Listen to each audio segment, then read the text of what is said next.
Hello everyone, welcome to PH path. तो आप कैसे हैं आप सभी? उम्मीद है बिल्कुल बहुत अच्छे होंगे और अच्छी तरह से पढ़ाई कर रहे होंगे। बहुत सारे हीमेटोलॉजी के टॉपिक्स मैंने अपलोड किए हुए हैं, बहुत सारे टेस्ट सीरीज़ भी अपलोड किए हुए हैं, शॉर्ट्स भी इस चैनल पे बहुत अपलोड हो रहे हैं, तो आप प्लीज़ सबको देखें। नेक्स्ट हम आगे बढ़ते हैं ब्लड क्लॉटिंग टाइम। इससे पहले हम लोगों ने ब्लीडिंग टाइम बीटी के बारे में पूरा डिस्कस किया है। आपको बहुत शॉर्ट तरीके से समझाने की कोशिश की है कि हम ब्लीडिंग टाइम क्यों करते हैं, कैसे करते हैं और उसका रिज़ल्ट क्या हो सकता है। और फिर हम लोगों ने क्लिनिकल फीचर्स भी देखा था, उसमें बहुत सारे नॉर्मल रेंज भी देखे थे।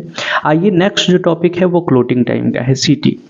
The time for whole blood to coagulate at 37 degree Celsius. हमारे होल ब्लड को कोगुलेट होने में जो समय लगता है, जमने में जो समय लगता है, और वो टेम्परेचर 37 डिग्री अगर सेल्सियस हो तो उसे ही हम लोग क्लॉटिंग टाइम कहते हैं। मतलब ब्लड को जमने में कितना समय लगता है, ये क्लॉटिंग टाइम हुआ।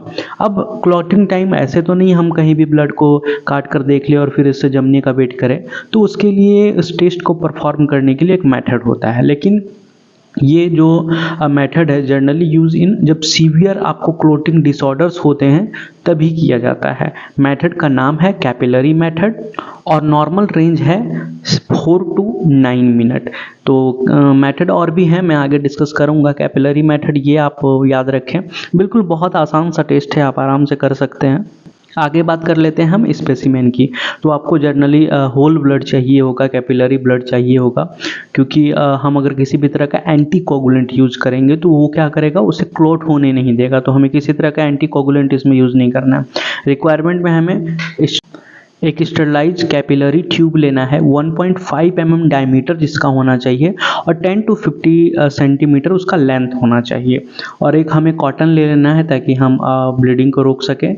स्पिरिट हमें ले लेना है 70%। अल्कोहल हम ले सकते हैं, स्पिरिट या फिर 70% अल्कोहल। एक स्टॉप वॉच साथ में रखेंगे ताकि हम टाइम को काउंट करेंगे कि हमारा कितने देर में वो क्लॉट होना शुरू होता है। तो ये सारे इसकी रिक्वायरमेंट है। स्पेसिमेन भी हमने देख लिया है। आगे हम बढ़ते हैं टेस्ट की ओर। तो चलिए आइए जानते हैं प्रोसीजर के बारे में। प्रोसीजर में आपको कुछ नहीं करना है, आप अपने रिंग फिंगर को लें, राइट हैंड का लेंगे तो ज़्यादा अच्छा होगा। आप उसके स्पिरिट की सहायता से या फिर कॉटन की सहायता से आप उसे पोंछ लें। आप लेंसेट लें, प्रिक करें। प्रिक लगभग 1 mm का होना चाहिए। आप जैसे ही प्रिक करेंगे और वहाँ पर कैपिलरी ट्यूब लगाएंगे तो कैपिलरी ट्यूब कैपिलरी एक्शन के द्वारा वो पूरा फुलफिल ऑटोमेटिक हो जाएगा। आप वहाँ उसे कॉटन लगा के पेशेंट को दे दे कि वो दाब कर रखे।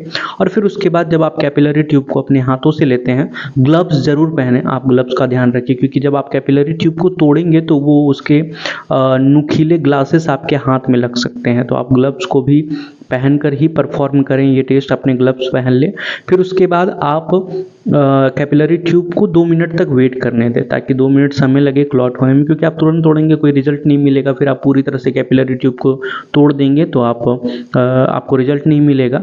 लेकिन आप 2 मिनट रुकने के बाद हर 30-30 सेकेंड में 1-1 सेंटीमीटर तोड़ कर देखेंगे कि क्या उसमें थ्रेड लाइक स्ट्रक्चर बन रहा है। अगर नहीं बन रहा है तो हम उसे तब तक तोड़ेंगे जब तक हमें 30-30 सेकेंड का गैप लेकर तोड़ेंगे, और जब तक तोड़ेंगे तब तक हमें एक थ्रेड लाइक स्ट्रक्चर नहीं दिख जाता है। जैसे ही दिखेगा हम अपने स्टॉप वॉच को बंद करेंगे, टाइम काउंट करेंगे। बिल्कुल सिंपल सा टेस्ट मेथड है, आप फोटो पिक्चर में भी देख पा रहे होंगे। इस पिक्चर को अपने नोटबुक में बनाएं, अपने नोट्स में बनाएं, अपने प्रैक्टिकल में भी आप इसे बना सकते हैं। दोनों तरह की सुविधाएं आप इसे लें और बिल्कुल बहुत ही आसान टेस्ट है। आप अपने दोस्तों के साथ आप इसे परफॉर्म करें।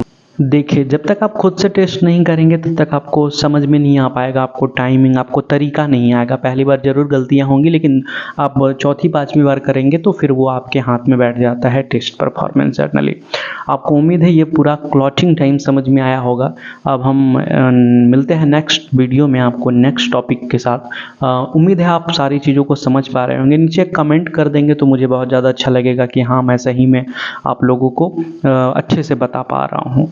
तो थैंक यू एवरीवन, आप सबों को तहे दिल से धन्यवाद। आपको विशेष जानकारी के लिए आप नंबर और ईमेल दोनों पे संपर्क कर सकते हैं। Thank you very much. और हाँ, सब्सक्राइब करना नहीं भूलिए।